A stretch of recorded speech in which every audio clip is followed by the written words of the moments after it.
Dobar dan, lepi moji i najlepše moje. Danas ćemo da pravimo jedno slano, pa može da bude i predjelo, može da bude i jelo, zavisi od vaših kapaciteta. To je kao slana torta od palačinki sa praškom i sa kačkavaljem i napravit ćemo ovamo bešamel sos. Pravite palačinke, ostale su vam. Hoćete da ih iskoristite za nešto, ovo je sasvim dobra priča, može se jesti i hladno i toplo, lepše je kad je toplo zato što se razlači onaj kačkavalj, ali kako god, potpuno nemamo mu zamerku ni kad je hladno. Sad ćemo da podmažemo pleh uljem, sasvim malo, i da ređemo red, onda ćemo da napravimo bešamel, pa ćete da vidite kako to izgleda. Pre nego što bilo šta krenemo da radimo, napravit ćemo bešamel da bi nam on bio gotov, da nemamo zastoj kad ređemo. Topio nam se margarin, smanjit ćemo malo šporet da nam ne zagori. On se pravi, može na puteru, može na margarinu, može na ulju, zavisi šta imate. Ja sam sad imala kockicu margarina, puter nemam, otišlo mi je na nešto. Tako da potpuno je nebitno, bitno je da se proprži brašno i da se nalije mlekom i da se začini kako treba i to je to. Znači masnoće može biti po izboru kako god. Sad ćemo da nalijemo mlekom.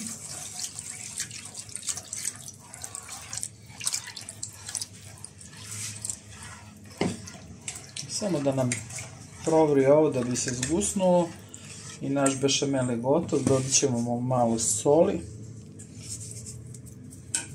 i malo muskatnog oraščeta.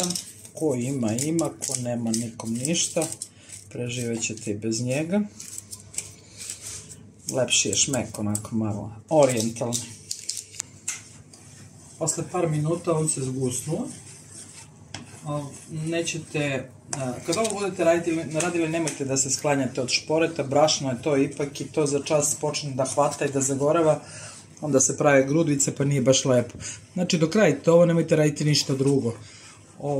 Evo sad smo njega završili, sad ćemo da sklonimo to ovde da se hladne malo, a mi ćemo da pređemo na ovo ređanje.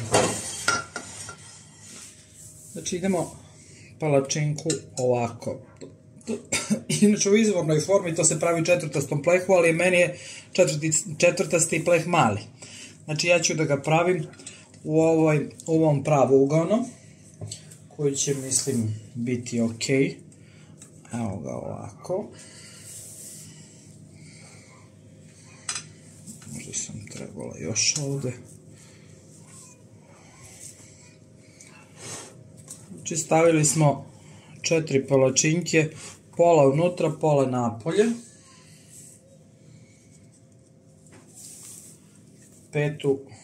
Petu ćemo da štricnemo, da nam bude ravnomernije.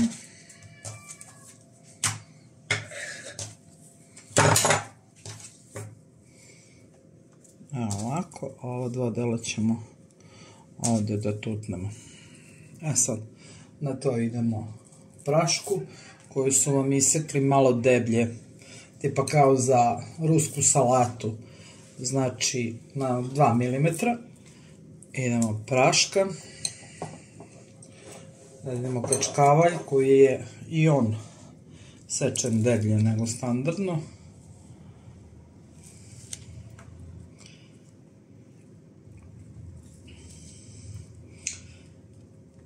Red, pa ćemo na to da sipamo bešamel.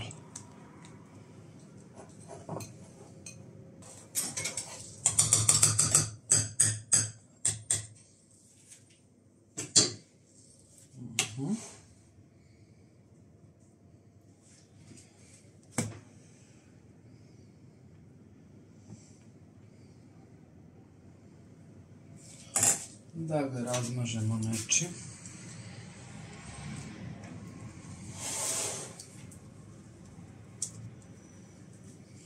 Pa ćemo da ponovimo proces, znači idemo opet jedna palačinka dole.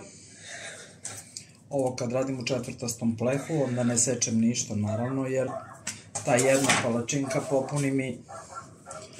popuni mi ovaj prostor na dnu.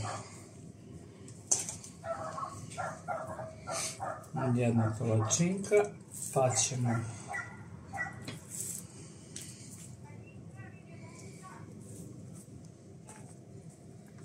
šunku. To može biti i onaj pileći, onaj kako se zove, ono veliko ovako u mrežici, ćureća prsa, ali ja ne znam kako se zove. Znači bilo šta što zauzima veću površinu, da ne ređete tu sad ko prašku šunku, ko kobasice, pa da to traje 3 sata. Pa sad opet idemo red kačkavalja. To nam je bio drugi red. Sad ćemo još jedan.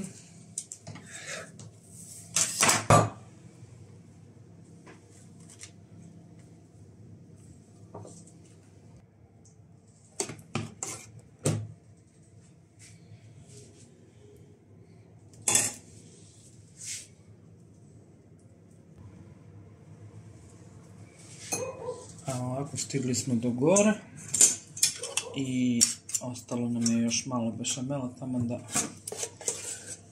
to prelijemo. Da promenim kašiku. Sad ćemo da savijemo ove stranice i idemo sa njim u rernu. A ne znam, nikad ne merim to vreme, sad ću zbog vas da gledam. Da li 20 minuta, da li pola sata. Ne znam ni ja. Na 220, 230, pa ćemo da vidimo. Kad onako uhvati koru sa gornje strane, znači da smo završili na tu temu.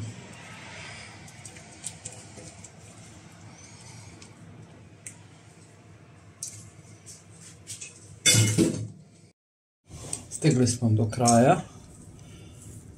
Sad ćemo da presavijemo.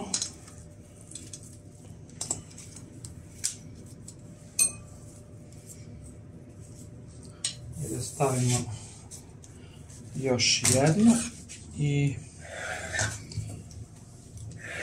idemo mi sa njom u rernu. Samo ovako i to nam je to.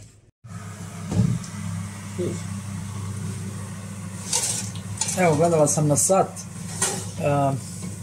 ravno 17 minuta. Neću više, da ne bi zagorelo. Sad ćemo samo da ga pustimo 10 minuta, malo da se odmori, da mogu da ga izvrnem. Rernu nemojte gasiti. Sad ćemo da stavimo ovaj pleh ovako. Sad ćemo to da okrenemo naopako. Samo ja to moram da hvatam sa krpom. Ovo ne mora.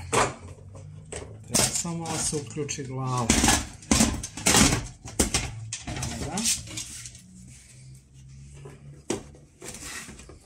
Sad moram sa krpama.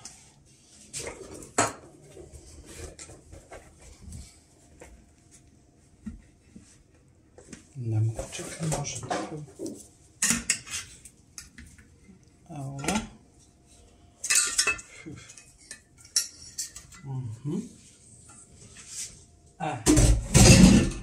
Sad ćemo na to da stavimo kačkavalj. To nije ona tura koju sam stavljala između kora, ovo je nešto drugo. U komadu, pa sam ja to rendala, kao što vidite. Sad ćemo da stavimo kačkavalj i da vratimo u rernu bukvalno par minuta, samo da bi se ovaj kačkavalj otopio.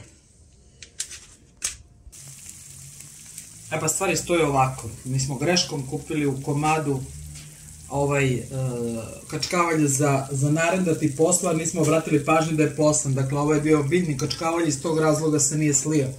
Ovo što vidite ovde, to je kačkavalj iz fila, maslan, i on se razliva. Ovaj treba da curi na sve strane, ali ne želi da curi, stoji u toj formi u kojoj jeste, spao je, ali stoji. Sad, nek smo živi i zdravi, preživet ćemo i s ovim kačkavaljem. To otprilike izgleda ovako, da znate kad birate kačkavalje, nemojte da grešite ko što smo mi, da ne kažem moj sin. A mi ćemo sad da ovo isečemo. Samo mi treba nešto s čim ću ja to da izvadim.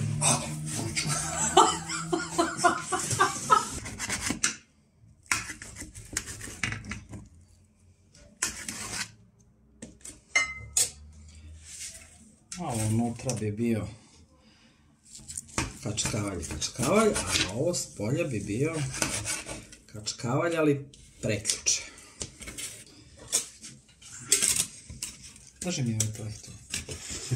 Samo drži, da mi ne šepe.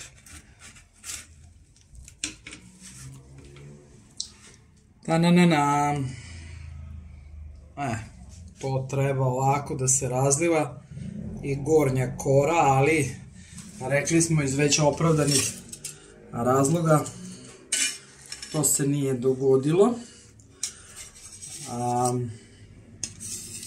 Ja se nadam da vam ovo nije izgledalo komplikovano suviše, verujte da je mnogo ukusno i naravno najlepše kad je toplo. Sad, što kaže, što Bog ih kuće dali, kako kad možete. Što se mene tiče toliko za ovu turu, ljubim vas i volim vaše Zorka.